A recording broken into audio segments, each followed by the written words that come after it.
right, with that being that notification, it is 3:30 on August 24th. This is the August 24th, 2021 Board of Waterworks Trustees meeting. I see, well, maybe, Michelle, let's do a roll call just to make sure we know who's here.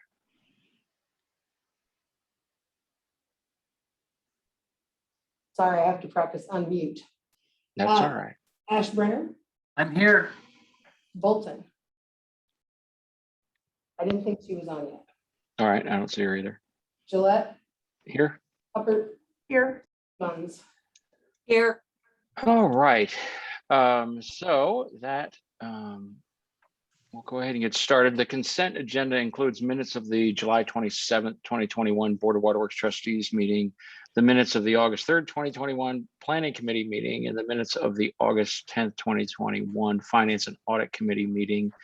There's financial statements, a list of payments for July 2021, a summary of CEO approved expenditures in excess of $20,000, and establishing our next meeting night date as September 28th, 2021. Is there a motion to approve the consent agenda? So moved. And a second? Second. Ted, do you have anything to discuss in the consent agenda? Yeah, Graham, one thing I would like to highlight for the board in item C under the consent agenda on page 11 of that long list of checks we have every month. There's a check there this month. The check number's $254,960. It's $156,000 payment to the city of Pleasant Hill for water main improvements that the city of Pleasant Hill is making as part of their own projects. Normally, if these were improvements that were being made to our system, the Des Moines system, as part of a city of Des Moines or Polk County project, we would bring that to you for your approval in advance if it was over 100,000. This is a little different. They're not our facilities that are being improved, but it is money that we collect for Pleasant Hill and we save it in their water fund. Usually we spend it, but in this case, they've included that work in their contracts on their water system, and they've asked us to pay them so that they could pay for those water system improvements. Just wanted to make the board aware. It isn't something that you need to approve outside of the consent agenda, but a little unusual and one I wanted to highlight, Graham. Great, thank you. Are there any other questions or comments about that or anything else on the consent agenda? Consent agenda? Oh, I thought Diane was raising her hand. I think she's adjusting her computer. All right, with that being said, Michelle, let's take a roll call vote. I also have Andrea here in person, so we will Nice. stay unmuted so she can participate as need be. So Great. roll call, Ashburner, Yes. Bolton, Yes. Gillette, Yes. Hubbard, Yes. Moines. Yes. Thank you. Great. So Andrea is there in person in the room. Okay, great.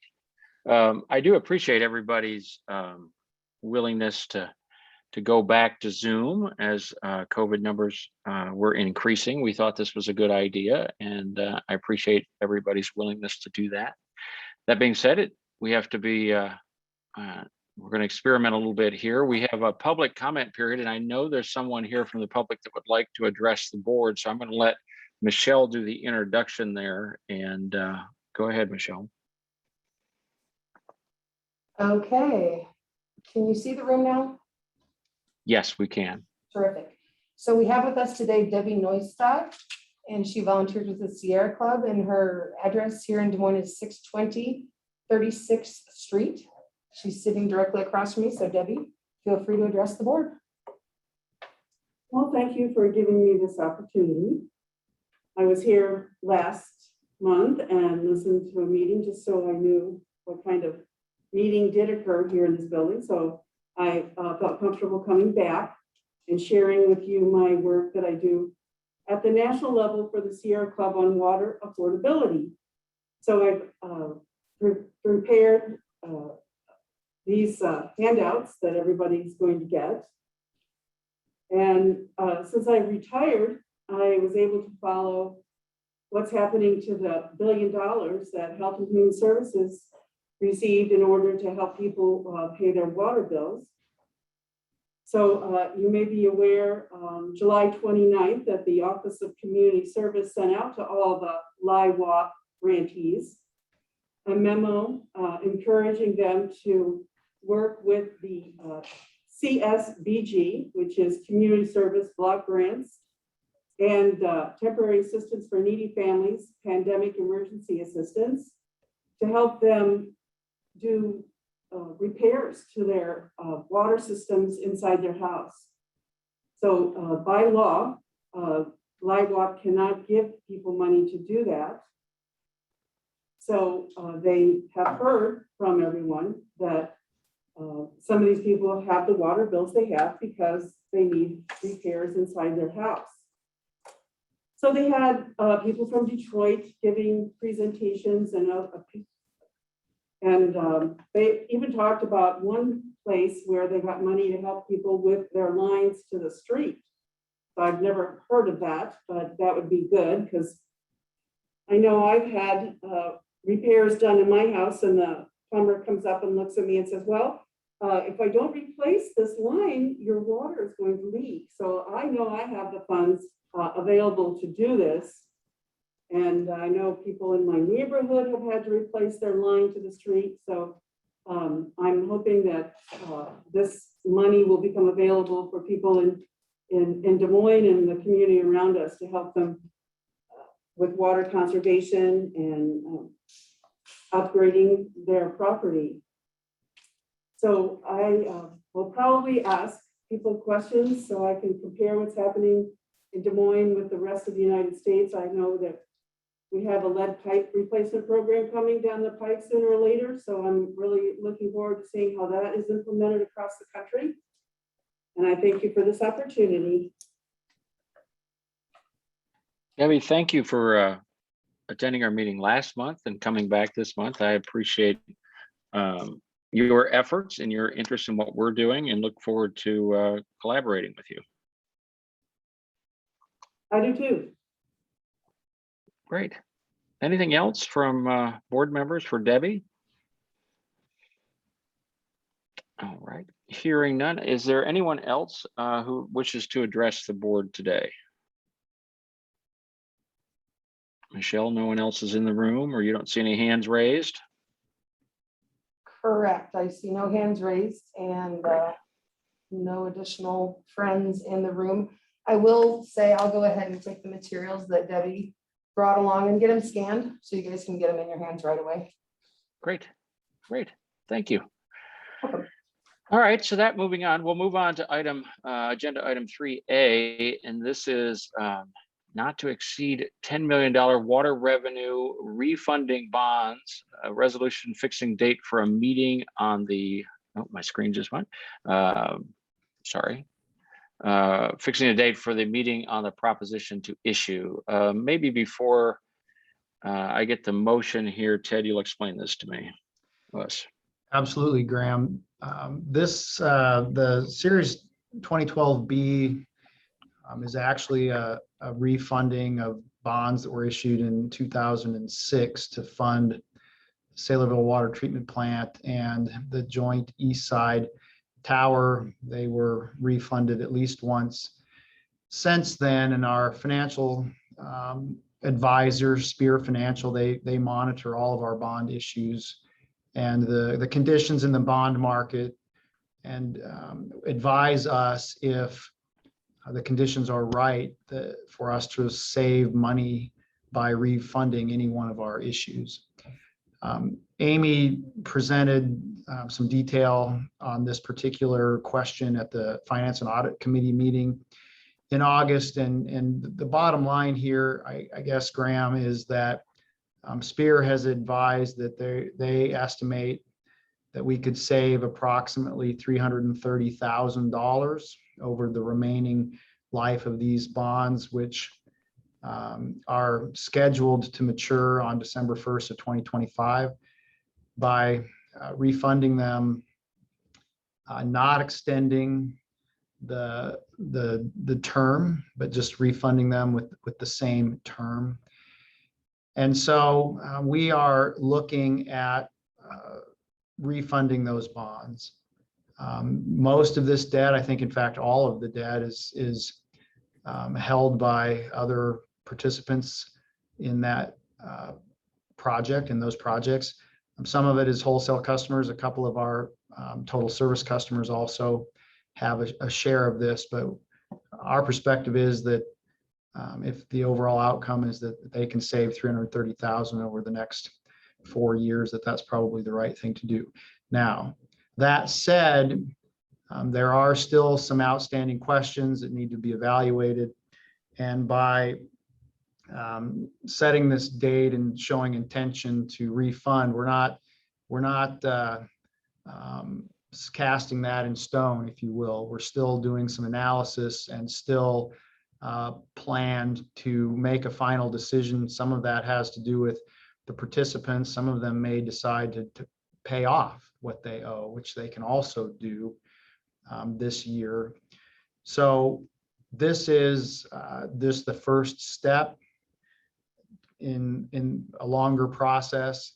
It's a first step that we can walk back if we decide this is not what we want to do, or we can go a different direction than refunding and we can pay the bonds off. But we're asking the board to set the date.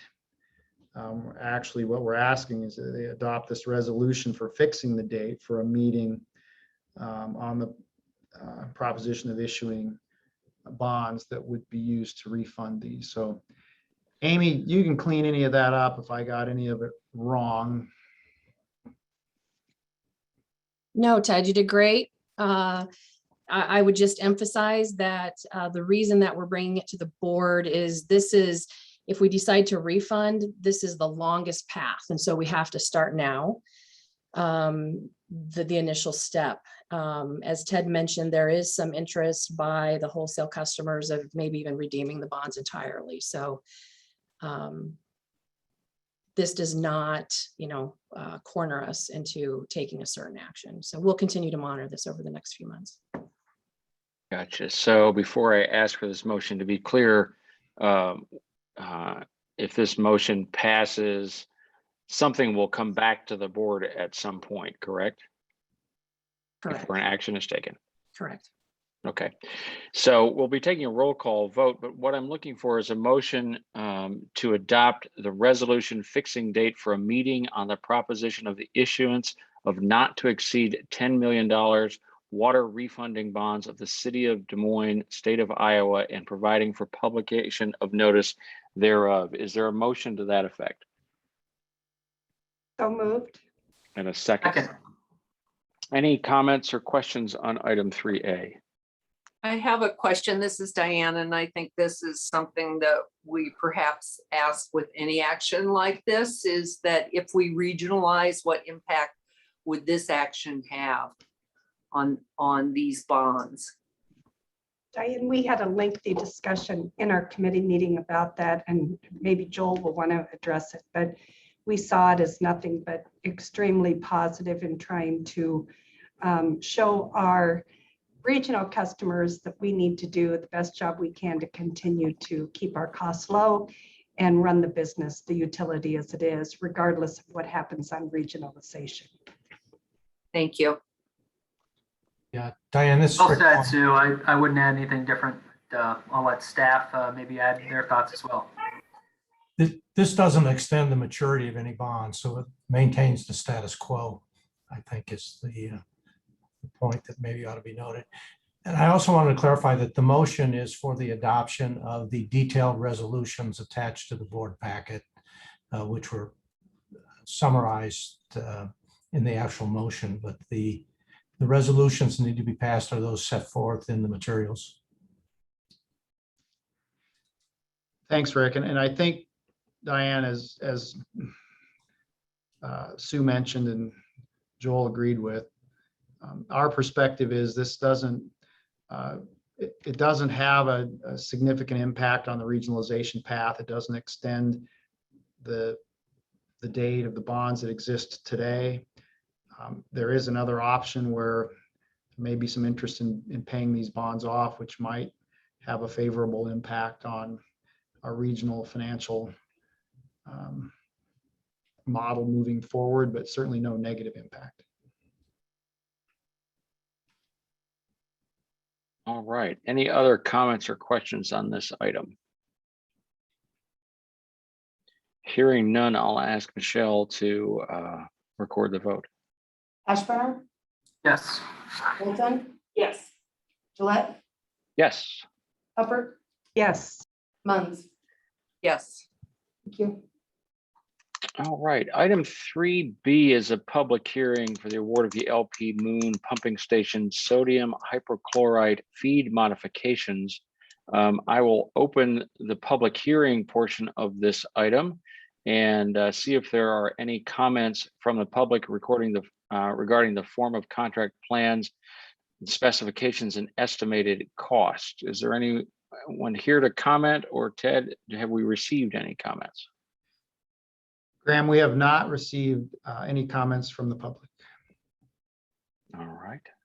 And there's no one here to speak to that. So with that, I will close the hearing, and I'm looking for a motion for adoption of the form of contract plans and specifications and estimated cost. Is there a motion to that effect? So moved. And a second? Second. I got a motion and a second. Any comments or questions? Hearing none, I'll ask Michelle to record the vote. Ashburner, Yes. Bolton, Yes. Gillette, Yes. Hubbard, Yes. Munns. Yes. All right. So that moves us, Ted, to the analysis of the bids received. Yes, Graham, this project is an outcome of an agreement between the Waterworks, the City of Waukee, and Xenia Rural Water. That Des Moines Waterworks facilitated really this agreement between Waukee and Xenia, where Waukee is going to benefit from some capacity in an existing facility that Xenia had built on the LP Moon pumping station site. And as part of that agreement to share capacity, Waukee agreed to do two things. One is construct a meter pit, so water coming off of the facility could be metered into Waukee. And the other was to upgrade the chlorine feed system at LP Moon so that it will also now feed chlorine to Xenia's pumping station instead of having a separate second chlorine feed facility in that little pump station. So this is that project. We put it together, bid it. 4 contractors come and look at it at the pre-bid, and all 4 of them gave us bids. We got very good bids here. Waldinger is the low bidder, $69,590. Waldinger, as you know, is a local company. They've done a number of projects for us very successfully, and staff would recommend that the board award this contract to the Waldinger Corporation. So with that being said, I'm looking for a motion to award the LP Moon Pumping Station sodium hypochlorite feed modifications contract to the Waldinger Corporation in the amount of $69,590, and authorize the chairperson and CEO and general manager to execute the contract. Is there a motion to that effect? So moved. Second. I got a motion and a second. Any comments or questions on this item? Hearing none, I will ask Michelle to record the vote. Ashburn, Yes. Bolton, Yes. Gillette, Yes. Hubbard, Yes. Munns. Yes. Thank you. All right. Item 3C is a request authorization to solicit bids for the 2021 Des Moines Water Main Replacement Contract for Indianola Avenue, and establish the date of the public hearing as the date of the September 2021 board meeting. I think this is pretty straightforward, but Ted, do you have anything to add? No, Graham, the city is paving Indianola from Army Post to Pine, and we are replacing an aged main in that corridor ahead of their project. So we're interested in permission to bid. Excellent. So I'm looking for a motion to authorize staff to solicit bids for the 2021 Des Moines Water Main Replacement Contract for Indianola Avenue, and establish the date of the public hearing as the date of the September 2021 board meeting, and direct staff to publish notice as provided by law. Is there a motion to that effect? So moved. Moved. We have a Second. motion and a second. Any comments or questions on this item? I got a question. So do I understand this right, that this is just, I mean, really inching up to almost $1 million project? And where was this on our priorities or our list of projects that we would have done on our own time? Is it in desperate need, or is it could have made it a little while longer? You know, Andrea, I'll ask Mike to comment on the level of need. The one thing that I will comment on is that the existing main in that area is 4-inch diameter, and it's fairly old. So if there's going to be development, which we know there's going to be, in fact, there's a developer who's participating to some degree in this project to get the water main installed. That main would have needed to be replaced or upsized to serve their needs. And the 4-inch main, all 4-inch mains in the city are on the list. Mike, do you have a comment on whether this was high on the list or could have waited a while?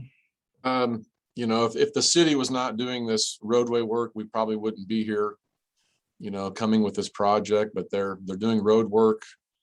Eliminating these 4-inch pipes, especially ones that are in poor condition, this is not a tough decision for us to make. Would we prefer to spend money somewhere else potentially? The answer to that's still probably yes. So these are tough decisions sometimes, Andrea, but this one is looks pretty clear, and as Ted discussed, there's some development to the south, and we're making a decent improvement here at the right time, in our view. All right, thank you. Andrea brings, you know, an important point. And I think we discussed this maybe at our last board meeting, but in case we didn't, Andrea, Ted and I have discussed, and Ted's had conversations with the city, and I've been part of some of those discussions. You know, the city's collection of the sales tax has sped up a lot of their road projects. And so the city is moving ahead, which is a good thing for the community, right? That they're moving ahead and redoing roads. The unfortunate part of this problem is that we're not receiving sales tax dollars. And so Des Moines Water Works is, you know, somewhat forced, or at least obligated to do some projects that we didn't necessarily have in our agenda and our time frame. And so we've had some discussions with the city, and I think that Waterworks, and Ted may chime into this, we're going to continue to see if there's something we can do to find some reimbursement or another way to catch up with the city. It's a significant concern that we're going to have to address as we go forward with these projects. Is that a fair statement of the situation, Ted? Yeah, it is, Graham. And I think, you know, to put a little finer point on Andrea's question, we've had situations where the existing main in the street to be paved was 6 or 8-inch, and it was serving the needs of that part of our community very effectively, but it's older. And if the city is going to pave, that's probably the right time. But that may not be a main that's anywhere near the top of our priority list. This particular one I feel a little better about because it is a 4-inch main, and it's not going to support the development that's going to occur there, and it needs to be replaced. But Andrea brings up a really valid point, and so do you, Graham, that the city is doing great things, and it's a little hard for us to keep up with them because we don't have a new source of revenue that we can use to replace mains that are not on our priority list. And you add to that, you know, there's a potential there could be federal infrastructure dollars that the city and frankly others around us could receive. And the one thing that Ted and staff are working on is our ability to apply for federal infrastructure funds is a little bit tricky in the fact that we're not a we're not a municipality. And so as a municipal utility, our route to those funds is not as clear. And that's one thing I know Ted is and others are working on to see if we can solve that problem. That's correct. So, But I think the other part of that is with all that money flowing, everybody's going to be competing for the same workforce and for the same suppliers. So Yep. that will drive costs up, and we may have to just forego some of these things. all right, well said. So it's something to continue to monitor. Anything else on item 3C? Hearing none. I've had a motion in a second, correct, Michelle? Correct. All right, so if you could record the vote. Ashburn, Yes. Bolton, Yes. Gillette, Yes. Upper, Yes. Moines. Yes. Excellent. Moving on to item 3D. This is to request authorization and solicit bids for the Des Moines River intake roof structure modifications and establish the date of the public hearing as the date of the September 2021 board meeting. Ted? Graham, this is really an interesting project, at least from an engineer perspective. Des Moines River intake, obviously, you're all familiar with that up in Prospect Park. That's where we get the water directly, surface water from the Des Moines River. That intake that sits right on the bank of the river has two very large mechanical screens in it, rotating screens that screen out the leaves and the sticks and the big things that we don't want to pump. Those screens need to be fully rehabilitated, in addition to some big sluice gates or valves. That equipment is so large that it cannot be effectively removed from the building as the building is currently configured. And so this project is simply to reconfigure the roof, install some large openings in the roof of the building so that mechanical equipment, which needs to be replaced, can be craned out of the building, and new or rehabilitated equipment can be craned into the building. And so we're looking for permission to bid this roof rehabilitation project to facilitate replacement of screens and sluice gates at the Des Moines River intake. Okay, and then maybe you can explain, Ted, and this is a question. Maybe I'll get a motion first and ask a question. I'm looking for a motion to authorize staff to solicit bids for the Des Moines River intake roof structure modifications and establish the date of the public hearing as the date of the September 2021 board meeting and direct staff to publish notice as provided by law. Is there a motion to that effect? Moved. And a second? Second. Any questions, comments?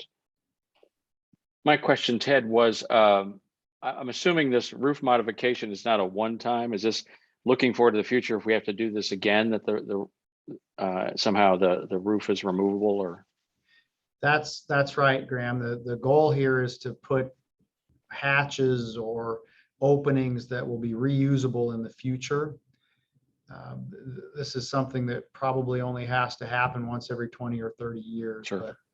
But my understanding is that it will be available the next time. Mike, do you have any clarifications or corrections there? It will be absolutely available the next time we need it. So yes, this is a permanent improvement that will allow future removal of that equipment from the building. So we're in good shape with this project. and Mike, how big are these screens? I mean, how big are the items that we're removing from the building? The screens, I'm going to estimate here, the screens are probably, let's give them a depth of 3 feet and a width of probably 7 or 8 feet. So you got something 8 feet by 3 feet. And so then you need an opening above that is going to easily allow that.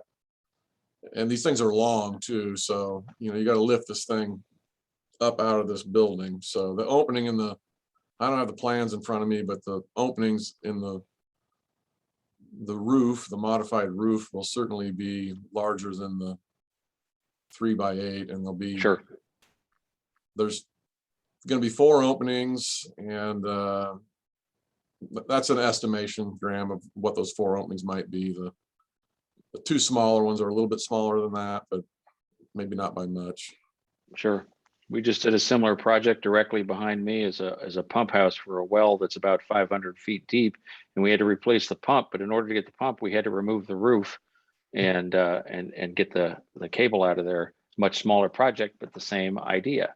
So we need a roof that hinges open and close here. So yeah, these are going to be removable items, so it won't be Sure. a hatch that opens. So Yeah, I understand. Envision something that we pick off the roof and set down, and then do the removal, and then put the top back on. my project is likely much simpler. So any other comments or questions? Hearing none, we have a motion and a second. Michelle, would you record the vote? Ashburner, Yes. Bolton, Yes. Gillette, Yes. Hubbard, Yes. Moines. Yes.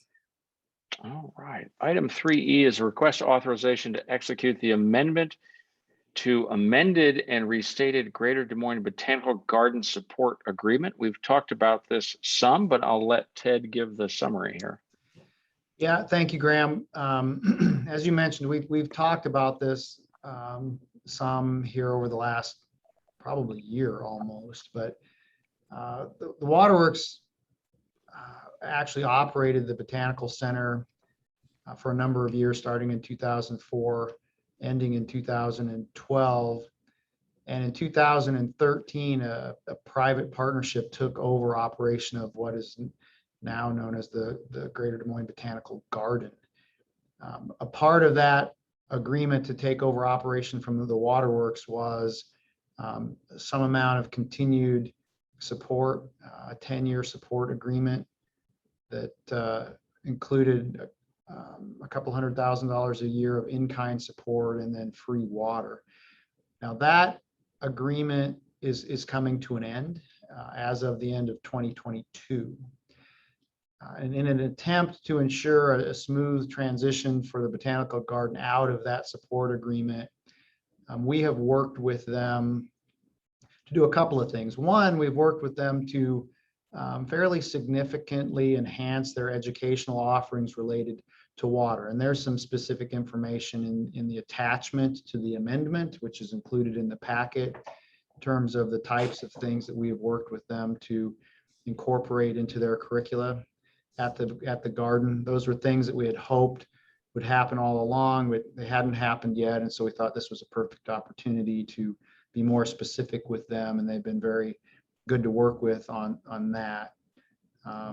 In exchange for that, and to ensure a smooth transition, we are proposing a short extension in the agreement, basically 3 years on the financial side and 4 years on the water side. But a key point is that those extensions will include a gradual decline in support, both in terms of in-kind or financial support and free water support. So we're going to start next year moving ourselves out of this support. Important from our perspective is that effective on January 1st, we will no longer be providing in-kind support. So we will not be sending our people to the garden to perform mechanical repairs or anything else. And that, as we become busier, we thought that was critically important to end that. And we're actually ending that a year earlier than our original agreement called for. So there's benefit in that to us, benefit in the educational offerings. And the last thing I would offer, Graham, is we've had a great discussion with the folks at the garden, specifically Kim Perez, Jennifer, Terry, and I went there and met with her recently to talk about some sort of consideration for the support, some sort of recognition of that, but also some sort of an educational piece that would help everyone who visits the garden understand that they're adjacent to the Des Moines River, which is an important source of drinking water for the community. Had a great discussion. I think we've got a great idea there of just exactly what that could look like on the river terrace overlooking the Des Moines River, with just some comments and educational content about, hey, this is the river, it's our source of drinking water, let's protect it. It's important to Des Moines Waterworks, as was the support of the garden over these years. And we're hoping to have that finished up and even installed by the end of this year. But we've had great conversations, and we think we're in a good place with the garden. So we would recommend that the board approve this amendment.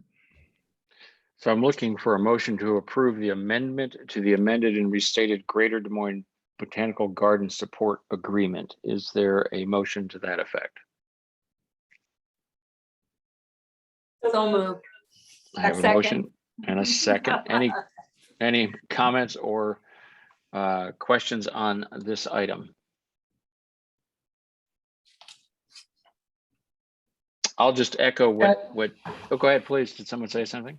Yeah, Ted, the education components, my understanding is those, that requirement lasts the life of the agreement, so the 5 years. And so after that, would the Botanical Center have the ability to cease, any of their education, kind of water quality promotion? What's our outlook in that regard? Joel, I think that the agreement is not perpetual. It doesn't tie them to doing these things indefinitely, but it's certainly the expectation is that they're going to develop this curriculum. They're going to include it in their programs. Some of the things are going to include signage and things that I think are unlikely to be removed. But I'm fairly comfortable that once the curriculum is developed and it's integrated into their programming, that it will have long-term value to them and that they will continue to use it. So while it's not specifically stated in there, I just can't imagine that they would go to the effort of developing this curriculum and incorporating it and then abandon it. But that could happen long-term. I agree with that outlook, and more generally, I'm supportive of this, and kudos to you and your staff for negotiating this agreement. Thank you. Any other comments or questions on this item? I have a quick question, and that is we had some question about the restaurant paying for its water, and it was, as I understand it, not separately metered. How is that resolved?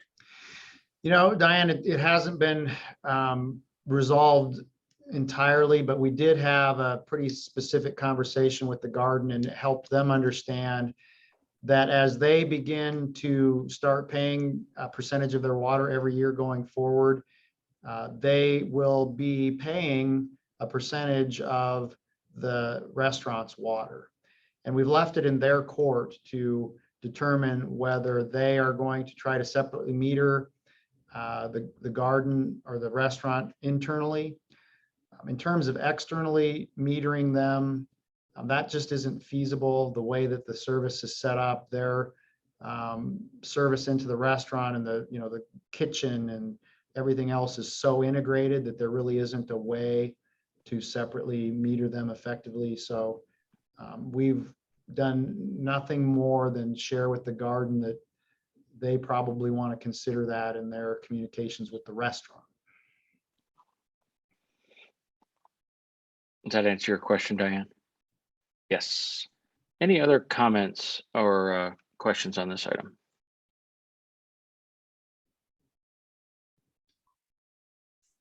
I'll just echo what Ted said. I'm pleased with this agreement. I think it gives us a nice exit ramp. I'm excited about the education opportunity, especially as we talk, and Jennifer Terry's been working so hard with them and the Science Center and others to talk about a collaborative education program. I think this actually kickstart something that will be very important. I mean, I envision this educational piece that may start at the Botanical Garden and take you to the Science Center and then take you to Des Moines Waterworks Park and back in a circle. That type of collaboration and an education effort on water is unprecedented, and it could be exciting. So this is one of the pieces of this, but it's an offshoot of Ted's willingness to renegotiate or to negotiate this contract early. and to think about it. So it's a good thing, and I'm excited about it. And I've done 2 stints as this board's representative on the Botanical Garden board, and the timing of this, as we hopefully see the light at the end of the tunnel of COVID, and people are going back out, and the fact that the Botanical Garden has a new and very aggressive CEO, I think good things are going to happen. So I'm very pleased with this.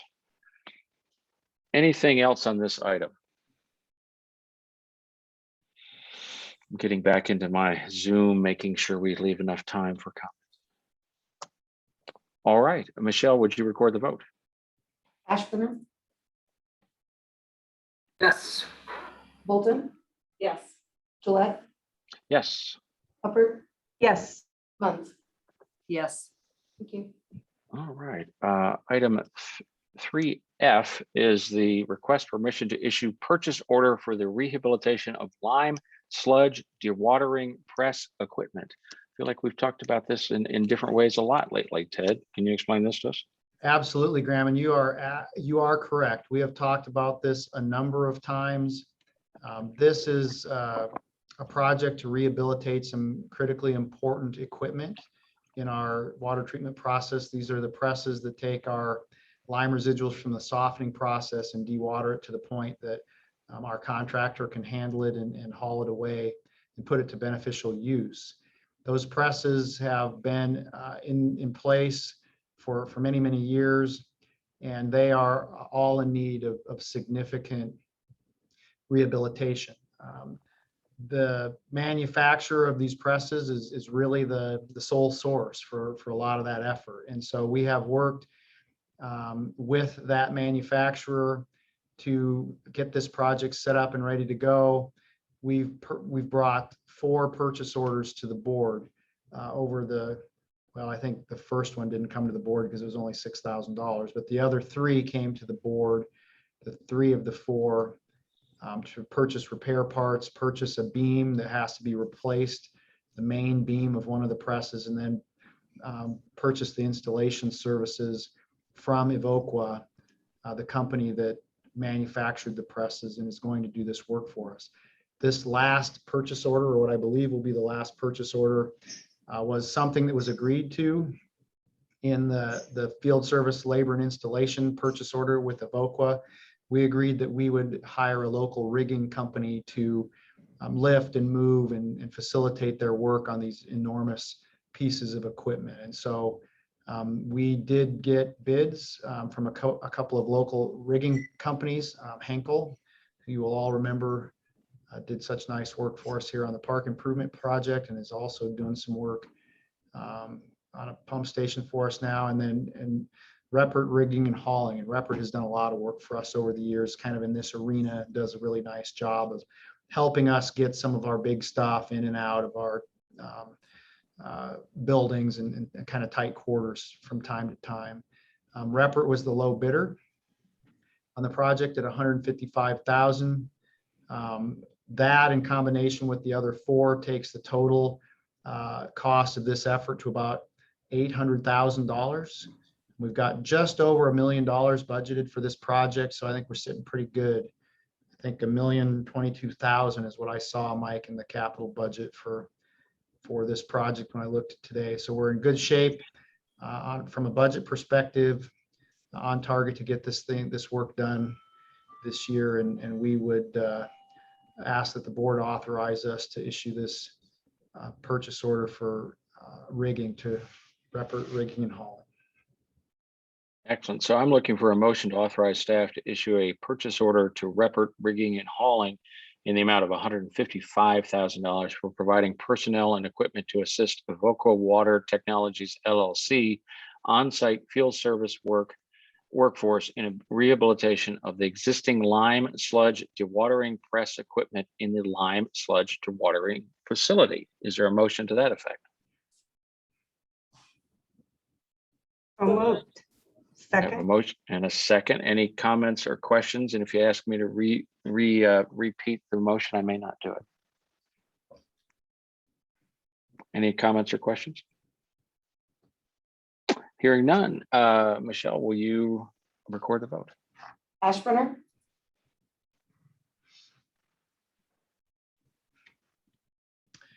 Joel, I'm not sure we caught that. Hear me? Yes. Thank you. Bolton, Yes. Gillette, Yes. Hopper, Yes, Moines. Yes. Thank you. So our next item is not an action item. It's a discussion and an update on the COVID-19 response. Ted, I'll turn it over to you. Yeah, Graham, we have throughout this pandemic been bringing updates to the board on employee policies and just kind of status of the utility. We haven't done it for a while because things got better and not a lot changed. But here in August, we thought it would be appropriate to bring to the board an update specifically to let you know that we did update our employee policies. Primarily, we moved back into masking in waterworks buildings and vehicles when there's more than one person in the vehicle. At this point, the main office remains open to the public. We're monitoring trends and condition of staff. Currently, as we sit here today, we do have 4 employees who are off because they have tested positive for COVID-19. We also have 3 employees who are off because they were in direct contact with someone who has been tested positive for COVID-19. And so that's kind of a status update. I will also share with the board, and this may start a conversation, but we have been doing a lot of monitoring and considering and questioning and trying to understand where we need to go with any kind of testing for employees or vaccination status determination, or just exactly where we want to go with that. Just more than anything at this point, trying to understand what is allowed and what's not allowed, what the limitations are, but also understanding what other utilities, other communities in the metro, other businesses are planning to do with any kind of testing, monitoring, vaccinating, what have you. One thing that we were able to determine is that as an employer in Iowa, we are allowed to ask our employees if they are vaccinated. And so we did do that. But before we did it, we took the opportunity to visit with employees and just kind of let them know what was going on, let them know that we're in this kind of learning phase, this evaluation phase, trying to understand what the rules are, what we can do, what we want to do. Made it very clear to them that at least at this point in time, we're not looking at a mandate, a vaccine mandate, but that can change.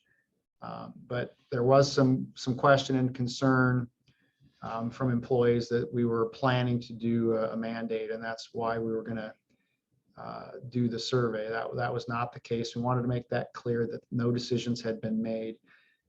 They're great discussions. We had a lot of interest, a lot of questions.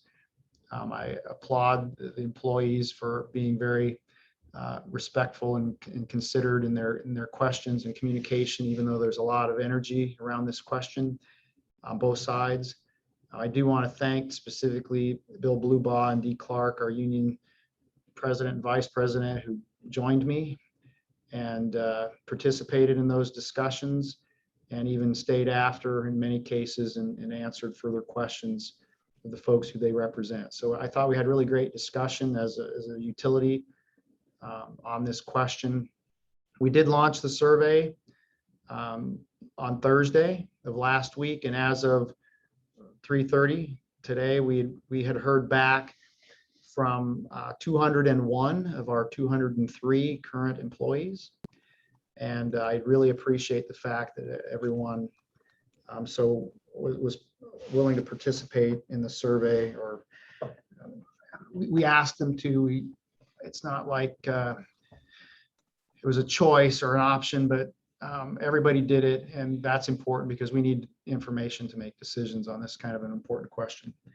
I can share, I think, a global perspective that out of the 201 employees who have responded, almost exactly 2/3 of them indicated that they are vaccinated, and 1/3 has not been vaccinated. So that information is helpful to us in understanding where we stand. And I guess I'll stop there, Graham, and see if there are questions or comments beyond that. Sure.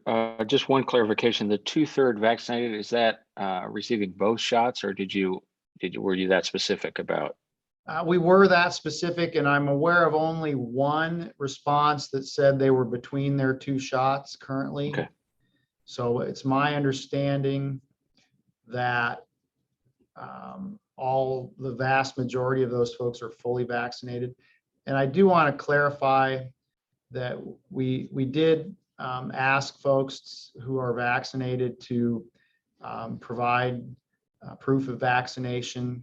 They didn't have to provide that immediately because I really wanted to have the best numbers I could for this discussion today. So we're still, some of that information is still coming in. People don't necessarily have those cards on them.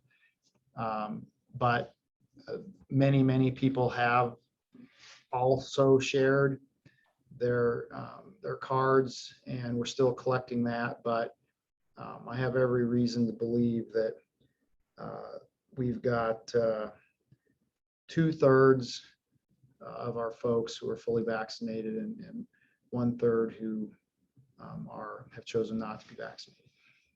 Excellent. And I'll open this up for board discussion, but I'll say before I do that I've had individual discussions with my colleagues on the board about, what we should do, policy recommendations and that sort of thing. And obviously we didn't come to any decisions or consensus on that. I know that we were interested in the numbers you just provided, Ted, about employee vaccination rates. I think I really, and I think I speak for the board, appreciate your going out and speaking to the employees and having those conversations. One of the, a couple of those things that were out there that I know I was waiting to hear, not beyond your numbers, but also I think other board members were, waiting for the vaccine to receive final approval, which, as we all know, the Pfizer vaccine has. I found President Biden's comments interesting this week about his urging employers to consider mandates and those other things, and that may be on board members' minds too. And so as I turn it over for board discussion, I think we should continue to have these discussions and make some decision about whether we do adopt a policy as a board for employees and others. And obviously we're not ready to do that tonight. I'm just putting that out there again to ask my colleagues to continue thinking about how you feel about that, what you think our need is to pass a policy, and what our process would be. Those are all questions we have to answer. So with that, I'll stop talking and open up. And if anybody else has any comments or questions about Ted's report. And I have 2 questions for you. One, was the survey, remind me, was the survey just yes or no, have you been vaccinated, or was there an additional question of your intentions to be vaccinated? Andrea, it was just yes or no. There was no question about intent. I guess our perspective was that most people have made their mind up by now. That makes sense. Okay, I just thought I'd double check. My second question is, have we heard from any other utilities about what they're thinking or how they're feeling about this issue? We did extensive non-scientific polling, Andrea, and I can tell you that I talked personally to West Des Moines Waterworks. I talked to WRA. They're kind of a, I don't know what to call them, a sister organization, but providing a similar service with a similar staff. I talked to Polk County Public Works. We communicated with the city of Des Moines, and then that was me. And then I know Doug Garnett communicated with numerous communities in his IPELRA group, just asking where what they're doing. And I think I can safely say that everyone is in about the same spot. They're considering, they're trying to understand, they're watching the numbers. No one that we talked to said that they were planning to do a mandate. I can safely say that. A couple of them said they're thinking about doing something, but this is a group of like 8 organizations that we've been able to communicate with. I don't really want to get into who said what, because in case they haven't communicated yet. But the vast majority are in exactly the same place we are. They don't have a plan to do anything specific, but they're considering, they're trying to learn and understand and make sure that they don't inadvertently break any rules or create any issues, and carefully watching the situation as it develops. I have, Ted, this is Diane. I have a couple of questions. One is that I know you've been talking to employees. Does the union have a position on this one way or the other? That's my first question. Why don't you answer that? And then I'll. Yeah, and I'm sure Bill's on here. I see an iPhone. I assume that's him. And all I will say is that in my conversations with the union, they have shared that as an organization, AFSCME is supportive of employee choice. And so it would be unlikely that they would be supportive of any kind of a mandate. I think that's the perspective that's being shared from the AFSCME perspective. But Bill, if you are on here, I'd be more than happy to give you an opportunity to share your perspective or correct anything I said wrong. I do want to say, Diane, I don't see Bill chiming in here, but I do want to say that union leadership has been very supportive of us trying to navigate this thing. And like I said, they went to the meetings. There's Bill. Bill, you have anything you want to add to that? No, Ted, what you said is correct. Okay, thank you. But Bill joined me at several meetings, and I know, honestly, he's been fielding more calls about this than I have. People are just trying to understand, what are the rules, what can be done, what can't be done, what are the limitations. But as an organization, I think AFSCME will take a position that employee choice is, part of their foundation. So the second question I have goes to that, and kind of goes back to when the pandemic started, and really our discussion about how we're an essential service and the depth that we have in our expertise and the kinds of things that we needed to protect our employees. We spent $1 million, over $1 million, to sequester production staff during that time. So to me, this is not a question of, do you mandate it or do you do nothing? I guess one of the questions I have is, if we don't mandate, is the union willing to spend time and come up with recommendations on what we would do to protect our employees who have chosen not to be vaccinated, in terms of enhanced testing or masking or all of those things? And the final question that I have is, when you did the survey, I know you did it for all of our over 200 employees, but could you break that out for us and give us the numbers in the different departments so we could kind of look at that? I mean, some of what you talk about in other water utilities, we are the water utility in the metro who is responsible for water production. Yeah, to me, that's really an important factor. Really a lot to unpack there, Diane, but let me take a swing at it. I'll give Bill an opportunity to add anything he wants from an AFSCME perspective at the end, but since the beginning of this pandemic, all of our decisions have been made based on what we believe that we need to do to fulfill our mission of providing safe, clean drinking water to the metro. That has been the guiding light. That's why we spent $1 million putting people in campers. That's why we've done everything that we've done, is to ensure that we can provide safe, clean water. Along the way, a lot of that has to do with protecting employees and protecting our customers and providing services to them in a way. But the guiding light has always been meeting our mission. I think that's still the guiding light. And I think that the information that we collected in the survey is extraordinarily helpful in that initiative of ensuring we can meet the mission, because we did collect the information on work group. I would prefer not to share that in public meeting, Diane, because I think that gets a little too close to some of the work groups are too small. That gets too close. That's privileged information that we can use in our decision making, but we do have that information. And I can tell you, first of all, I was somewhat comforted that we had 66% of our employees are vaccinated. Those employees are spread across this utility. And most of our work groups are, protected.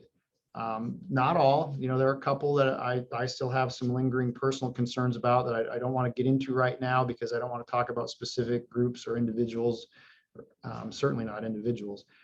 But the data is incredibly helpful. I feel much more confident today that we can meet our mission, continue to meet our mission, than I felt in March or April of 2020 when we were moving into this thing. Much more confident than I felt the middle of last week when I had no idea who was vaccinated and who wasn't. I'm pretty comfortable, and I think that what we need to do is look at a couple of work groups where there are some questions, and we need to devise a plan, and then we need to work with the union to ensure that they're supportive of that. And having literally received the information, at afternoon today, I haven't processed that all yet, but I feel like we're in pretty good shape. And, I think it would be appropriate offline to share some more detail, not about individuals, certainly, but just talk about where we're headed with work groups and what the plans are. But I feel better than I did. And there are a couple of areas that we're going to need to have a plan for. And that's what I think the next step is, Diana, is I think we need to identify those areas and devise a plan, working with the union to ensure everyone's comfortable. Follow this thing for another period of time and see where it goes and see what happens, and see, what does it mean that vaccinated people can become infected now? And what does it mean that, there are new variants, and what does it mean that we need boosters? And we continue to learn. Right now, I am very confident that we can continue to meet our mission for the next month. And in a month, we'll have better plans and we'll look at it again. But I think I answered the questions that you asked. If I missed any, let me know.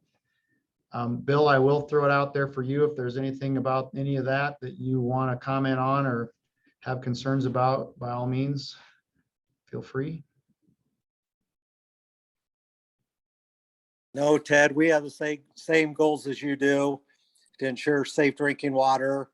And our employees, I know, look forward to working with you and the board over this matter. So anything we can do, we need to discuss it, and you can let us know. Absolutely. Ted, is the policy, you mentioned that 4 were out who had tested positive and another number were out because of direct contact. Is the policy that those who had direct contact, even if they are vaccinated, still stay at home, or is it only if they're not vaccinated? And I'm not sure if that's a question you can answer or have. I think we can answer that question, Andrea, and The policy is that if they're vaccinated, they do not have to stay home. If they're not vaccinated, they have to quarantine. Okay. I will say that that policy has raised questions in a few instances, but that's the current policy. Sue has her hand raised patiently. Go ahead, Sue. Sue, you're muted, I believe. What you just said is consistent with the CDC, the July 26th. You know, if you are vaccinated, it's treated differently, but you are still supposed to test 3 to 5 days after exposure. The way I look at this, you know, we could use a carrot or a stick. And I would love for our board to be innovative and come up with a way to incentivize our employees. And I'm saying anyone who has been vaccinated, not just the remaining 1/3. You know, Hy-Vee has a promotion right now. If you go there to get a vaccine, and if it's completed by November 1st, you get a $10 gift card. I don't know why, with the emergency use authorization now off for the Pfizer, why we wouldn't look at an incentive. You know, when I'm sure Doug Garnett on this call could tell us what it costs us for every day that an employee is not working. And I think we need some people to be, some groups to be positive on this and to figure out a way. And I think we put a short window on it, you know, between now and September 30th. Anyone who has been vaccinated, you know, we do something. And, you know, I've got some ideas in mind. I won't throw it out here. I can share it with Graham or Andrea or whomever later. But it wouldn't cost us a fraction of what it costs us for those 4 employees to be out for 2 weeks. So I think we may want to put, before we force anyone to do anything, let's put a little carrot out there between now and the end of September and really encourage our folks to do the right thing. I like what you're thinking there, Sue. You know, Meredith Corporation did something similar to that. Of course, their bonus is larger than we might be able to give out, but I mean, I like the idea, and I think, you know, I appreciate Bill and ASME's presence at the meetings with Ted, you know, encouraging people to get vaccinated and explaining why it's important. I think I'd like to, you know, brainstorm a little with Bill and the ASME folks about your idea, Sue, about what we can do to, you know, further encourage people to get vaccinated. So I'm interested in talking to you and others further about that, Sue. Joel, do you have something? Sue, great minds. You took the words right out of my mouth.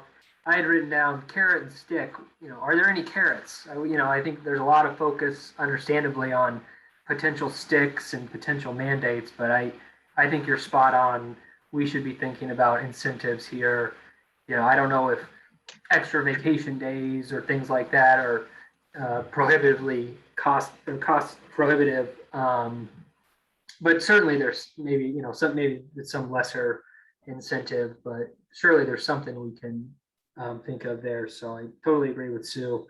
And then Ted, I'm guessing not, but were there any qualitative responses included in this survey? You know, why did you or didn't you get vaccinated? Any takeaways there? No, Joel, we didn't ask that.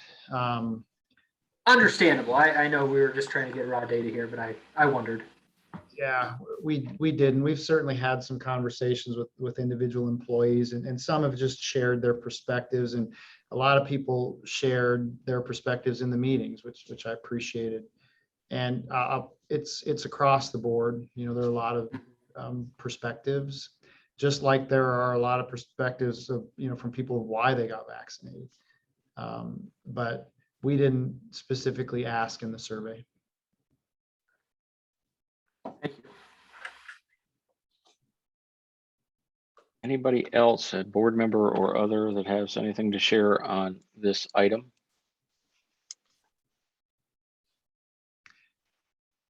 Graham, I would just like to offer that here over the next couple of weeks, we'll be working on some plans and some thoughts and ideas, some of the things you've shared, but also just how are we going to address, you know, how are we going to protect work areas where there's, you know, lower level of vaccination. What can we do to ensure that we're going to be able to meet our mission in those areas, and try to be prepared. We'll continue to monitor the situation, talk to other entities, and bring that information back.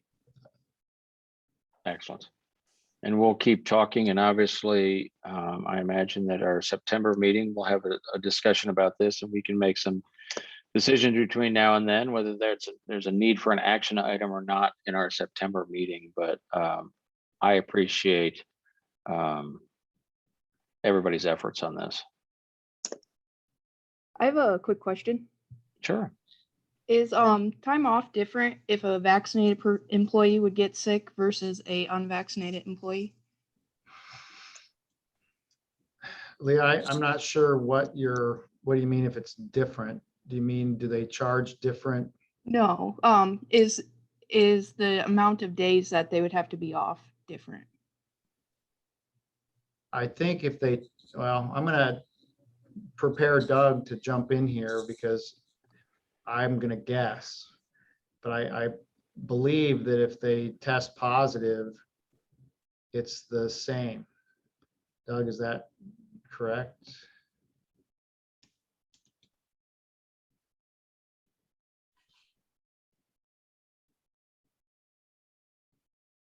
So if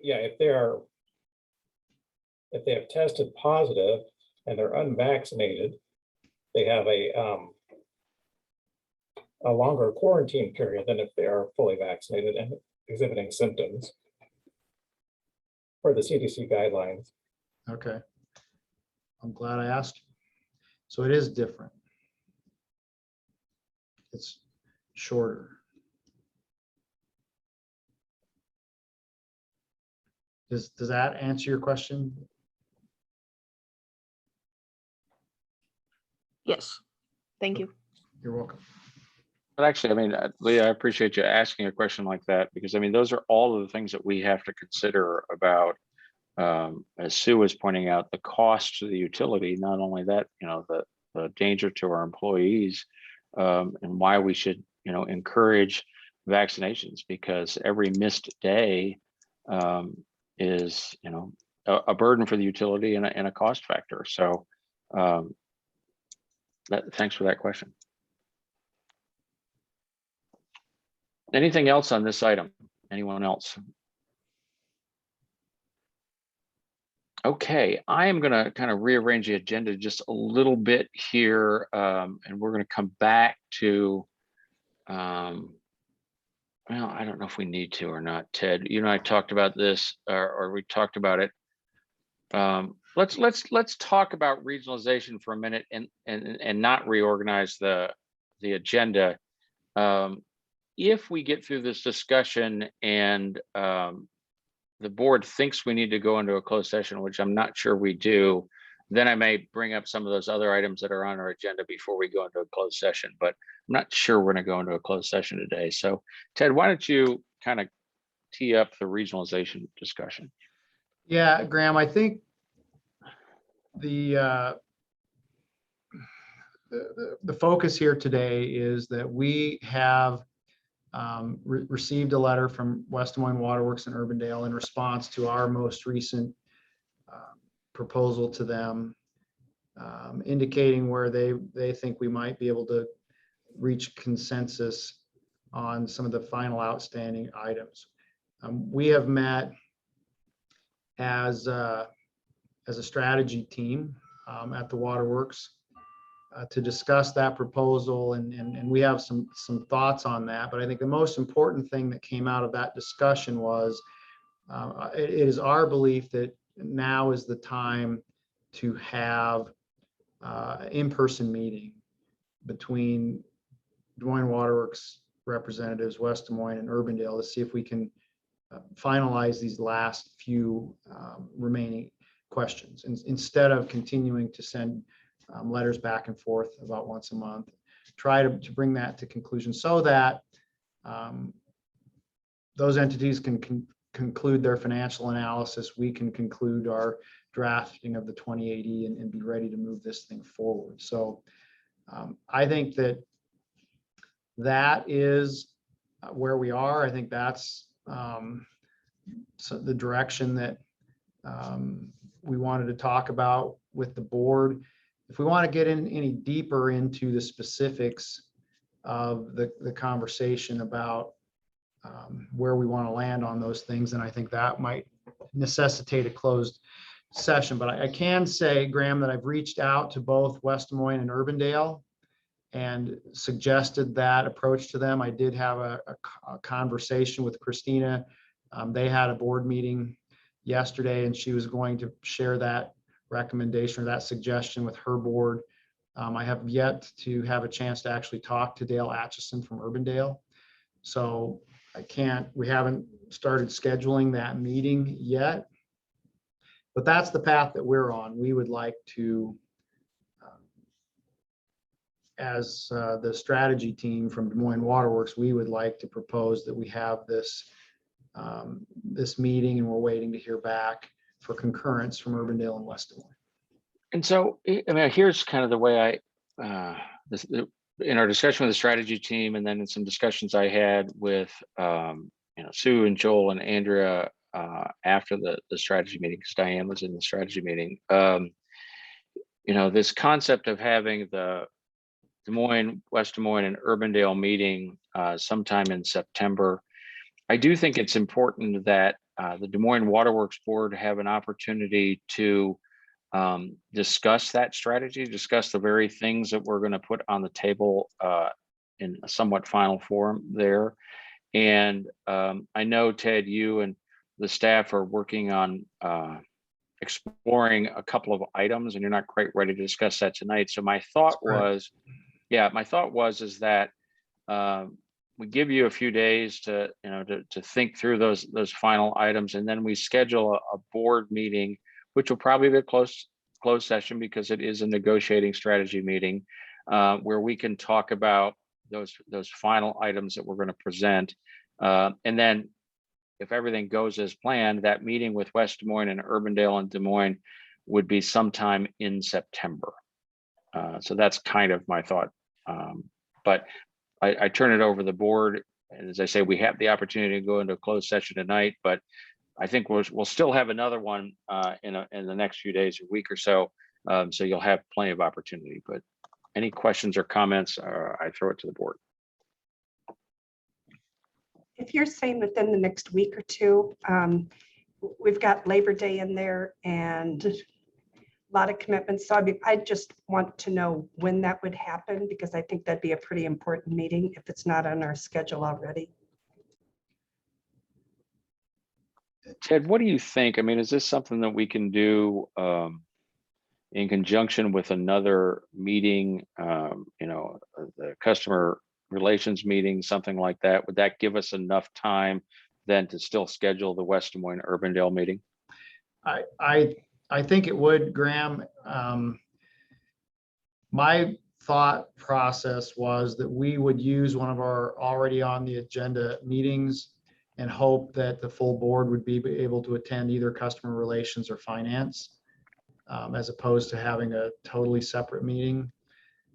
We would just notice that as a board meeting, and we could address the appropriate items from the committee, but also have this discussion. And then my goal was, once I heard feedback from the board today and heard back from West Des Moines and Urbandale, that we would begin looking to schedule that meeting as soon as possible, but we would schedule it for after the 14th of September.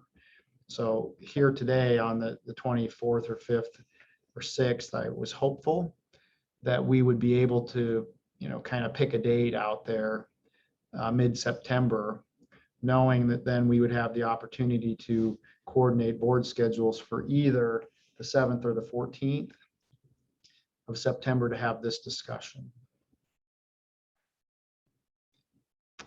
I realize I haven't asked all of the board members who aren't normally at those committees if they're available for either one or both of those days. And so that's a kind of a fly in the ointment there, Graham, but that's what I was thinking. So that's the question for board members tonight, is if anybody has a conflict on the 7th or the 14th, that they wouldn't be available. So it sounds like everyone's available, and obviously Andrea has a clock ticking, and we want to make sure we have all of these meetings before our Waterworks family expands. Indeed. And Graham, I will offer that Amy and I have discussed the questions that were raised at the strategy committee meeting a couple of times, and we've got some ideas that we're working on. I want to visit with her a little bit about can we shoot for the 7th, which is the day after Labor Day, or are we looking more at the 14th? And hopefully by the end of this week, we could have that answer, and we could get that on the calendar. Excellent. Well, that's helpful. Any other thoughts, questions, ideas, comments on this regional discussion and the plan forward?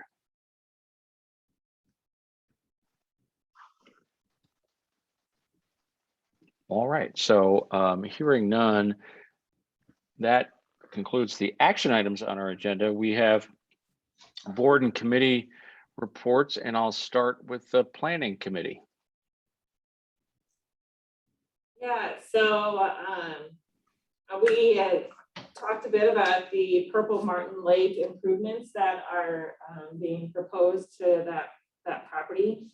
I really appreciate the partnership that Des Moines Waterworks has with the DNR and the management and maintenance of that area. There's you know, their goal of stewardship of the public land and water quality protection really matches our goal. And so the two projects that they were sharing with us at our meeting include a kayak approach and launch dock on the main lake, and then adding a mowed grass trail around both lakes that with a crossing near the river. Both of those projects are being proposed to be funded by private donations, really provide additional access and more recreational opportunities for that area. I don't know if anybody has any questions or if there are any additional information that others who attended that meeting would like to share.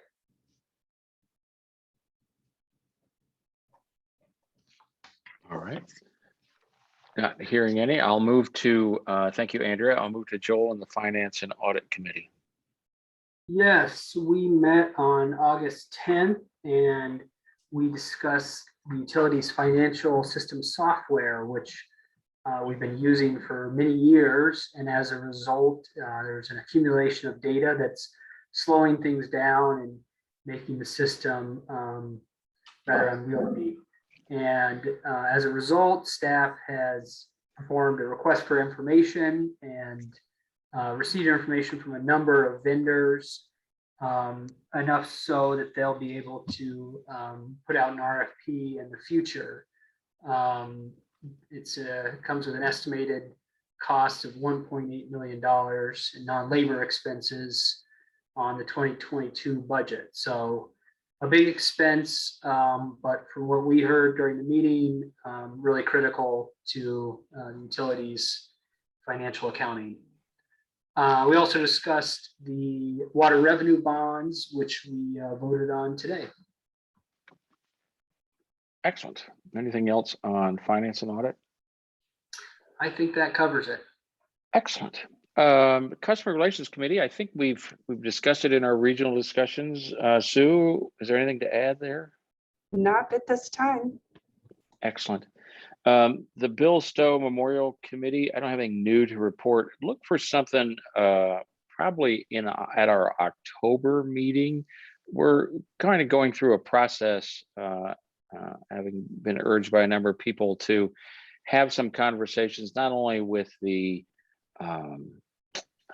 Park Foundation, but other entities in town. Obviously, we're working with the Botanical Garden and the Science Center, but we're also having some meetings with potential donors and community leaders to get a real good feel about making sure that any project that we pursue fits in well, not only with Waterworks, but in the community. And so I would expect in October, we'll come back to you with the feedback we've received there kind of the plan about how something could move forward. So that's a non-update, just putting it on your calendar that there'll be an update in October.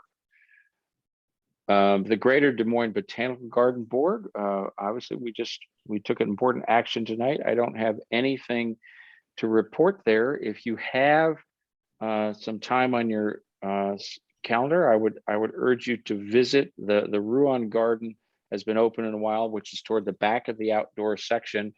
And if you go back there, you can kind of peer through the construction fence. They're doing a lot of groundwork and others for what will be the next phase of the garden, which will come in a couple of iterations.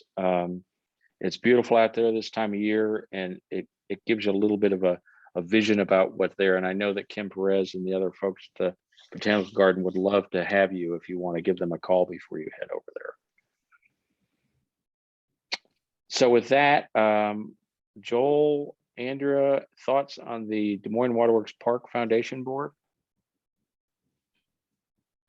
Sure, I'll start off and then kick it to Joel to see if there's anything he'd like to add. But I think the Park Foundation is at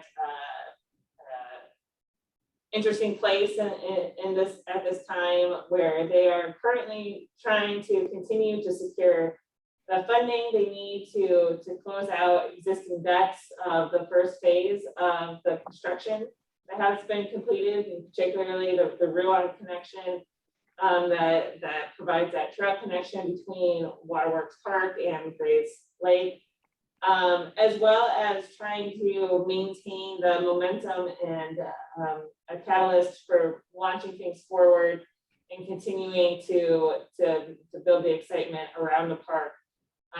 Graham mentioned working with the Bill Stowe Memorial Committee and the Park Foundation and kind of exploring how those two things work together. The Park Foundation is also working with RDG to come up with some sort of water quality education programming and infrastructure plan that would also, continue to drive home that mission that we both have in improving water quality education.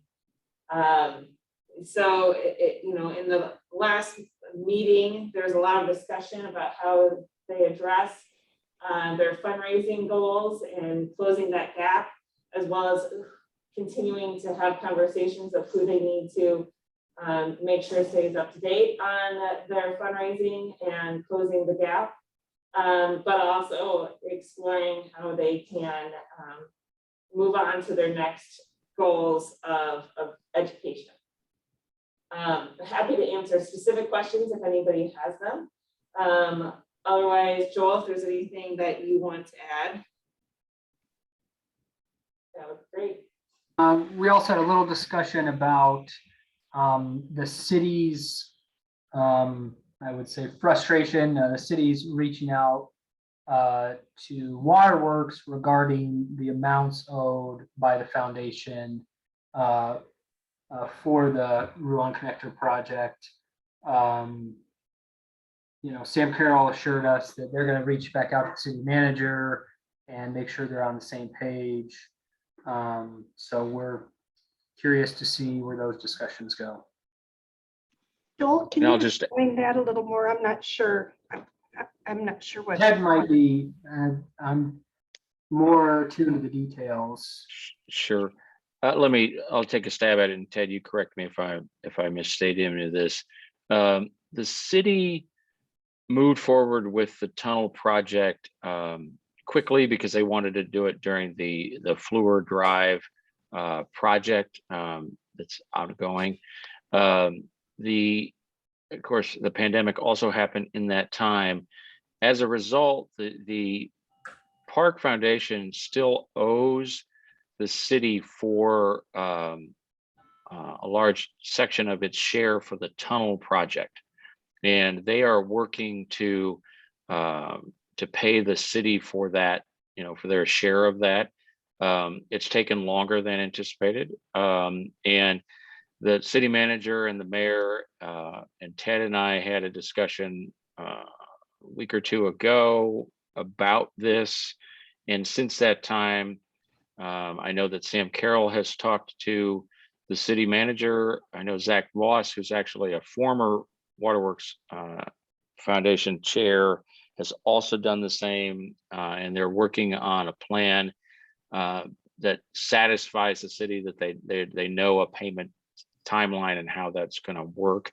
But it's not an ideal situation that anybody's in this situation. But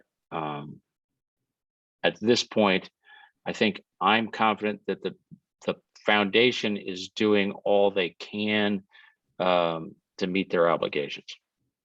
Is that fair, Ted?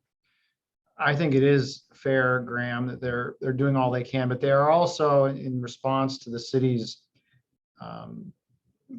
I would call it, new sense of urgency. They are looking at some creative ways to raise the funds, including as a nonprofit, looking at some of the COVID relief funds that are becoming available for nonprofits who lost money last year. So they're digging in, and they're trying to find. I think they thought they were on a path that everyone was comfortable with, and there's, I'd say, growing discomfort, and they are working to address the situation. And Sue, what happened here with the city is one thing that you and I talked about early on with projects at the Park Foundation, and that we took great pains at Des Moines Waterworks to not be in this situation. Our agreement with the Park Foundation stated very clearly that we had to have funds in hand before we started a project. That's what happened with the amphitheater. That's what has happened with every park improvement on our end. We had funds in hand before the shovel went in the ground. That didn't happen with the tunnel, partly because the city moved up the timeline a little faster. And so I'm not, well, you can take what you want from that. I still maintain that everyone would have been in a better position if they would have done what we did at Des Moines Waterworks and demanded money up front. As I'm sitting here thinking, this is an interesting parallel to the conversation we were having earlier about, the city having the opportunity to do projects with funding at hand. Correct. And move projects forward based on their schedule, and putting others in a place to whether they're ready for them or not, having to act. I'm not saying that that's necessarily bad. The tunnel is great, and it's received a lot of accolades, and it was a great improvement. But I think that there was some missed opportunities to find funding because of the expedited timeline. And I would just, say that, the Stowe Memorial Project is Park Foundation adjacent. I mean, it's related. It's part of the Park Foundation's, and we will work in conjunction with the Park Foundation. But that project and every other project that moves forward in the park, we will insist that we move with the model that we have done previously, and that is that dollars are raised in advance of the project. The concept of a project in the park will come to this board in concept for approval first. The foundation will then, or the Stowe Memorial Committee will then go out and raise the money and then come back to this board for approval before money is transferred and shovels go in the ground. And that's a very important process that we have to follow going forward.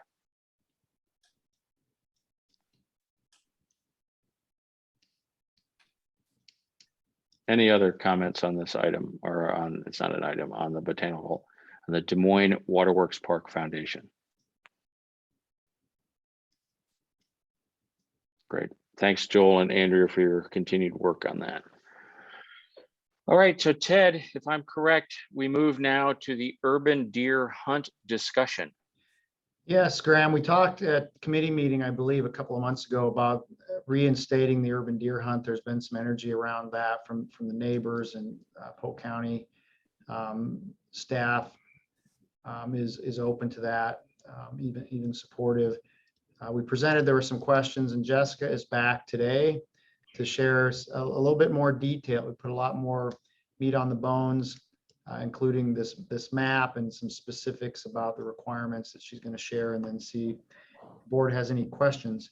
Our goal would be to, our recommendation would be to rejoin the urban deer hunt in these sections of Waterworks Park beginning on the 1st of October this year, which is a little later in the year than most of the urban deer hunts start, but we're not in a hurry. We want to touch all the bases. I'm going to let Jessica go ahead and walk through what she has to share, and we'll see what questions the board may have. All right, well, thanks, Ted. We are proposing, staff is proposing an urban deer hunt in the park from October 1st through January 30th. The current Polk County Deer Task Force is starting their hunt in September, and then they conclude it on January 30th. So we'd be starting a few weeks later. As you can see on the map that's up, I've sectioned off the park into 6 different zones, and I've zoned it off in more of the remote areas of the park. These are areas where they're not the high, some of them are not the high use areas. They're off away from the highly used bike trails. Some of these are very similar to the areas that we have allowed hunting previously when we did participate in the urban deer hunt. There's approximately 400-ish acres in these areas. And I'm proposing to allow anywhere from 12 to 14 hunters. I do not want to start out with a huge hunt. And so we're going to start small and at a manageable level. So the larger areas you see here, we would allow 2 to 3 hunters. A smaller area, we would just allow 1 hunter to be in the area. And there are several drafts that have been shared with you, a draft of our guidelines, as well as a permit. And I just want to highlight some of the important items, the qualifications that we are requesting of hunters. We're not going to allow anybody under the age of 18 to participate in the hunt. They have to be 18 on the day the hunt starts, or won't be allowed. They have to show proof they have an Iowa hunting license. They have to complete a bow hunter safety course. So this is bow hunting only for deer in the park. And they also have to pass an archery proficiency test. And they have to get, in order to pass, they have to score 80% or higher on that test. We are only going to allow antlerless deer to be harvested in the park, but we are looking towards incorporating a buck incentive program if we continue this hunt for future years. A lot of the other entities do allow that. If that's where, if a hunter hunts 3 does, they are allowed to be put into, their name is put into a bucket, and if it's pulled for the following year, they're allowed to harvest a buck out of the park. Deer stands will be clearly tagged in the park, as well as hunters will be required to have a permit in their vehicle when they're on site, so we know exactly who the vehicles belong to when they're here. I do have a pre-hunt meeting with everybody, and I will be going over all these guidelines and answering any questions they have. All shots they take are taken from an elevated deer stand. And I have requested, and I will go over this when I meet with the hunters if we do allow the hunt, but we will not be allowing them to hunt during large events. So for example, when the Des Moines Marathon comes through the park, they are using the bike trails. There are a lot of spectators on those specific dates. We will not be allowing hunters to be in here during those times. And then also all hunters are required to check their deer through the Iowa DNR or with Des Moines Waterworks hunting officials. So I have reached out to the Park Foundation. I've shared these guidelines with Sam. He did have questions about hunting during his park events, and I did share with him that there's specific events where he doesn't feel comfortable. The larger events having hunters in here, we would work through that and just not have hunting on those dates. I have had several concerns from adjoining neighbors that live south of Grand about the high numbers of deer. And so I shared with them that we are thinking about this. And then I also have plans to reach out to the rest of the local neighborhood associations, as well as mountain bike trails with CETA to share with them what we're proposing. There are multiple members of the Deer Task Force, including multiple cities, Johnston, Pleasant Hill, Urbandale, Clive's Park and Rec, City of Des Moines Parks and Rec, West Des Moines, Polk County Conservation, Walnut Woods, U.S. Army Corps, and City of Polk City. So there's multiple entities currently participating, and I would like to highlight several that have sat through this board meeting just to be on in case you guys have any questions. They're happy to answer, and I do want to point them out. We have Mike Gall from the City of Des Moines, Roger Jackson, as well as Andy Kellner on, and several of them are officers. Andy's been very supportive, as well as the others, in helping me draft these documents, so I will thank them formally right now and open it up to any questions you guys have. Jessica, thank you very much. Anybody have questions for Jessica or the others that have joined us?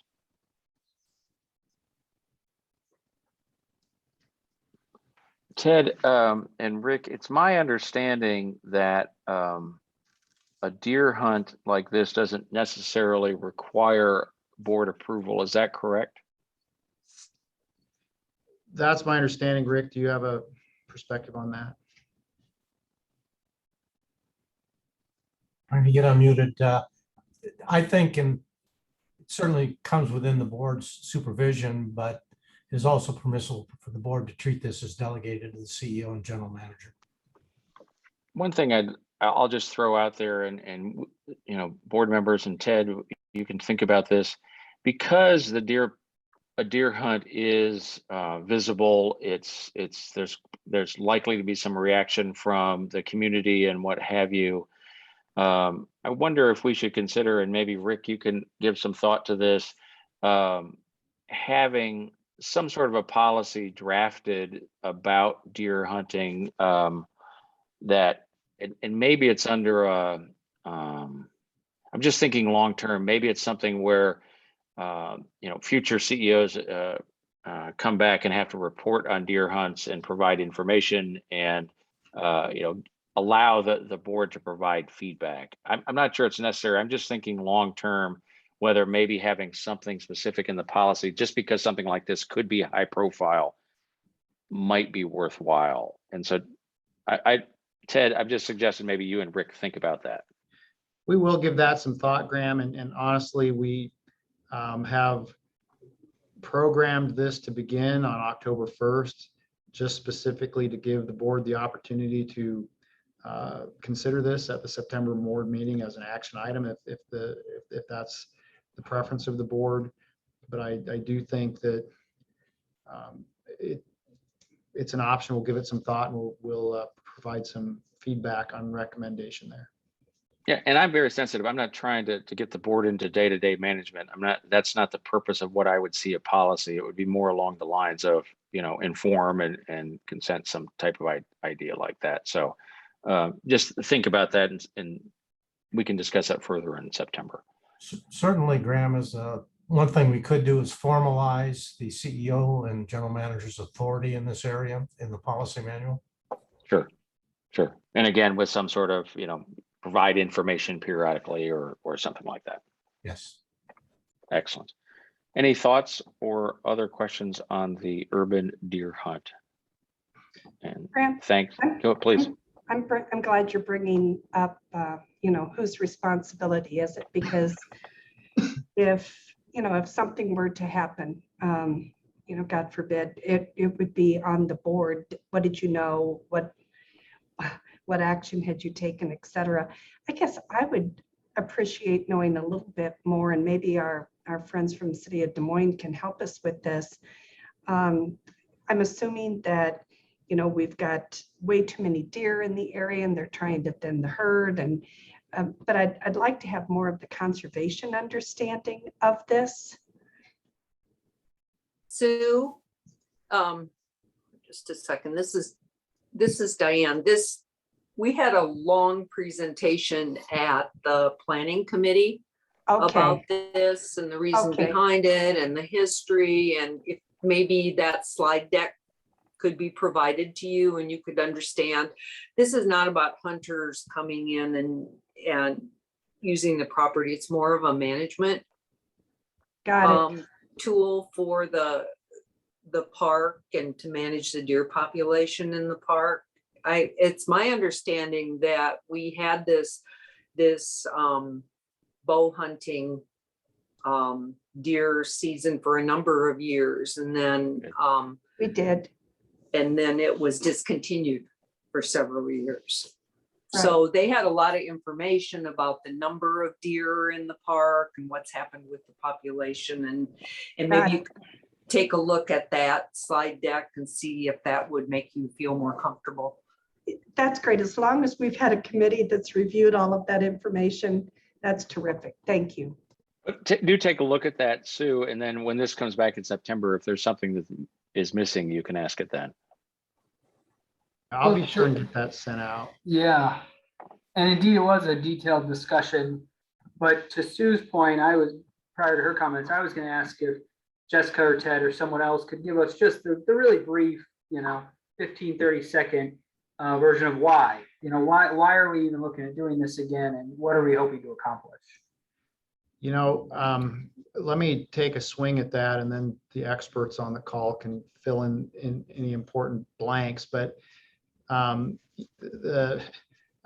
think that white-tailed deer can be considered one of the great success stories of wildlife conservation in the state. Even when I was a kid, the numbers were way down. They've repopulated, but there are some challenges related to deer herds that are larger than normal. And the challenges include destruction of property. They include car deer crashes.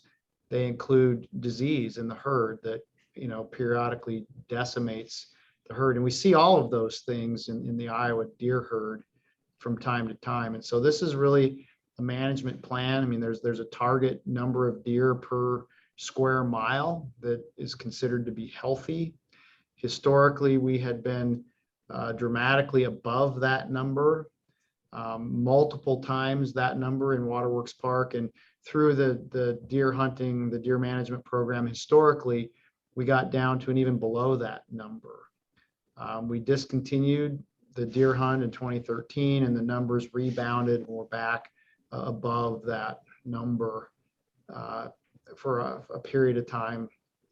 So it seems appropriate to help be part of that management equation.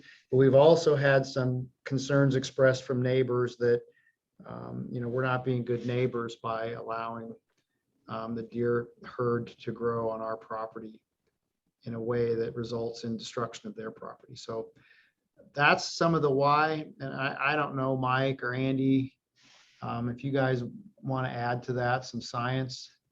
That's the layman's version of why I think it's.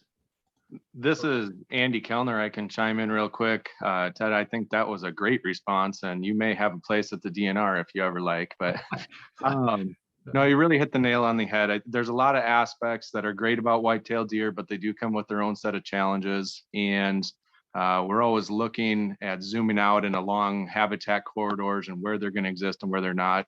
Simply put, if you really wanted to get it down and reduce it to its bare elements, and you're looking at numbers specifically, deer population is capable in an area of doubling within 4 years. And it was really interesting with the aerial survey data we had from winter surveys to look at the deer population specifically zoomed in at Waterworks Park and then the area north or south of Grand, just north of you. And we could see it follow that model really tightly just as soon as hunting was discontinued. So one of the aspects of population management is that percentage of the population that you're looking at controlling through antlerless harvest, and how to keep it steady as opposed to having high peaks and then low crashes if something unfortunate like a hemorrhagic disease outbreak or something were to occur. So it's not a hope at reducing it to zero. That's never the goal.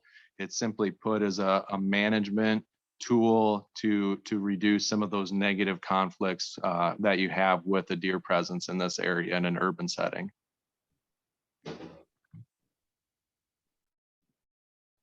Thank you. Anything else on this item? Great. Thanks, everybody. This will come back to us in September. Ted, I believe we go to the External Affairs report and Jennifer Terry. Yep, I'm just going to hand it directly to Jen. Okay, thanks. Hi, everyone. I have 3 things I would like to update you about today. In the past few weeks, when COVID restrictions had relaxed a little bit, we returned to allowing public tours of the treatment facility here at Fleur Drive. And so we've had some interesting groups through the past few weeks. We had a group of about 20 people with the I Lead the Iowa Corn Growers Association leadership class. That was a good group, lots of questions. We had the Iowa Environmental Protection Commission here. The EPC is a panel of 9 citizens who provide policy oversight for Iowa's environmental protection efforts. The EPC members are appointed by the governor and they're confirmed by a vote of the Senate for 4-year terms. So I don't know that they've been here before, so that was kind of fun. And also several of the DNR personnel came along with them, and that's always nice to see our regulatory partners when they visit. The American Water Works Iowa section leadership class was on a tour last week. And then also we had a film crew here with CBS Originals Paramount Plus filming for a few hours. They're doing a show which will likely air sometime in November, December about the offsite impacts of agricultural pollution. And Ted was out by the river talking with them and going through the buildings for a long time. So that he was a good sport. The second thing is we continue to work at the federal level on key issues. One of those is PFAS contamination associated with the Air National Guard site at the Des Moines Airport. Couple of the things, we want to speed up the timeline for the remedial investigations. We want to be sure that remedial measures are expeditious once the problems are identified. And then we want to be sure that drinking water utilities such as ours don't have to foot the bill, hopefully for the monitoring and any sort of removal that needs to happen. You were talking about infrastructure funds earlier. We're trying to keep our finger on the pulse of that. It's kind of hard to grab a hold of. Amy and I met with the Iowa Association of Municipal Utilities a couple of weeks ago. There's a possibility that other board managed utilities such as ours might have an ask for the governor's office. So we're trying to see if we can put that together to address some of the current concerns about the funds that don't go to directly to board managed utilities. Harmful algal blooms, you've heard a lot about that. We have continued discussions with the Army Corps of Engineers. We've met with the local personnel who sent us to the Rock Island folks, and they're all wanting to help us out. And they kicked us up to the chief congressional liaison for the Army Corps of Engineers in Washington, D.C. His name is David Wethington. So he had a nice chat with us last week and gave us some ideas on how we might be able to work with the Corps at Saylorville. So Senator Joni Ernst is coming here tomorrow. I believe this is the first time she's been here for a tour. So it just so happens that Senator Ernst serves on the Environment and Public Works Committee, and that's who works on one of the initiatives we might be able to work on for harmful algal blooms. So that's cool. We're going to present her with an idea and see if she's interested in exploring that. She's also been doing a lot of listening with us on the PFAS issue. So she's going to update us on what might be going on with bills and amendments on the PFAS issue. And then the last thing, we're meeting with our government affairs firm advocacy strategies this week to prioritize meetings with legislators in the next few months. We're going to talk about what we might be able to present in the 2022 state legislative session and any educational components we might want to do as we lead up to that session. So I think that's my update for today, and I'd be happy to answer any questions. Jen, did you want to give an update on the partnership trip? No, I would let you do that, Sue. Well, it was canceled, everyone, as of today. So, they're very concerned about the number of cases, and they said that it was a lengthy discussion as to, they just didn't want to have 150 people on a plane that all came down with COVID. So I think it's a good move, but I know Jen had plans to go out ahead of time and then jump on the partnership trip in DC. So I'm sure she'll be scurrying around to decide if she's going or not going or what's going to happen. But that just happened today. we're already scurrying. So we're trying to see how we can pivot those appointments that we already had made into visits. So yeah, I didn't know if we were supposed to be saying that. So I wanted you to say it had been canceled. Yeah, the message came out while we were on this call officially. Okay, very good. Thank you. Jennifer, thank you very much. Ted, you are our final act. Final act, Graham, and I will move through given the hour here, but a positive goals update for the utility goals. This session, we have 4 important goals. The first one relates to our treatment plant expansion. The board is well aware of the work that we're doing there. We had the long range plan updated. We have awarded a contract to consultants to do preliminary engineering for both 25 and 10 MGD expansions at Saylorville. That is slated to be done by, well, January, basically year end, but that initiative is on track. I mean, not on track because of the January. It was supposed to be done in December, but we're working hard on it and we're going to get the value out of that. The response plan to lead and copper rule revisions. This is still a little bit in limbo because of the Biden administration's pause on the rule. We are coiled and ready to strike. I would say we're waiting to get direction from EPA and from DNR, and then we are ready to do the things that we need to do to be in compliance with the new lead and copper rules. We're hopeful that gets resolved pretty quickly so we can get moving on that. We've got that indicated as on track. The 5-year organizational strategic plan, we've done a lot of work on that lately. I'm very impressed with the consultant and their efforts here. We've had a lot of involvement from staff and community, a lot of people doing great work there. I'm going to give a quick update on that here in just 1 second, but that is on track. And then lastly is our safety goal. We had a couple of components there this year on our safety goal related to both limiting the number of recordable injuries and also encouraging staff to submit up to 100 near miss reports. And we're at about 85 near misses submitted for the year. So that's well on its way to reaching that 100. And I'm pleased to say that we have limited our number of recordable injuries to date to just 3. It's very positive compared to historic experience and positive compared to the goal. So a lot of good work going on there on important initiatives that are mostly on track. If there are any questions about that, I will move into just a quick update on our strategic plan. There's a nice memo in here in the packet that Jen put together. We just wanted to make, for awareness of the board, let you know that we made it through the information gathering phase of the plan. It was incredibly robust. We had an enormous amount of information from across the community and even across the country. And now we're using all of that to help inform our strategic planning.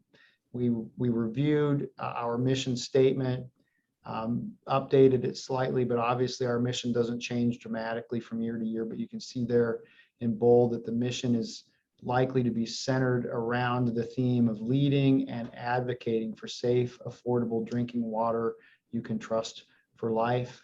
Continuing with the theme that we've had for a long time, but adding a couple of nuances there related to leading and advocating, which are things that we've come to learn from our community are incredibly important to them, for us to do.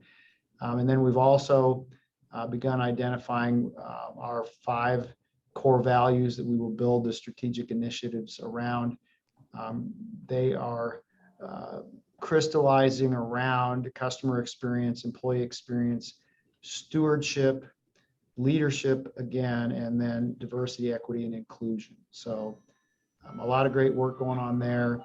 Very positive. We're getting really amazing feedback from our consultant on a regular basis about how engaged our customer base has been, how engaged our employees have been, how engaged our staff has been. And so by the end of September, we should have the makings of a strategic plan that we can share with the board. Ted, thank you. Any questions for Ted? All right, you'll see our meeting schedule on there. We will continue to meet virtually for both of our for our committee meetings and for our board meetings for the foreseeable future. I don't have anything else. Is there a motion to adjourn? So moved. And do I have a second? And all in favor, say aye. Aye. Aye. Thank you, everybody. Thank you all. Michelle, I am obviously not in town. I don't know how you want to handle any signatures, but if we can do them virtually, I'll email them back to you. If you want to have something for Andrea to change it so that Andrea can sign something, that's fine with me too. I will likely email documents to you for your signature because I didn't bring any, because I thought Okay. I'd be home today. We'll get them taken care of. All right, send them to me and I'll get them right back to you. Okay, thank you. Have a good night. You too.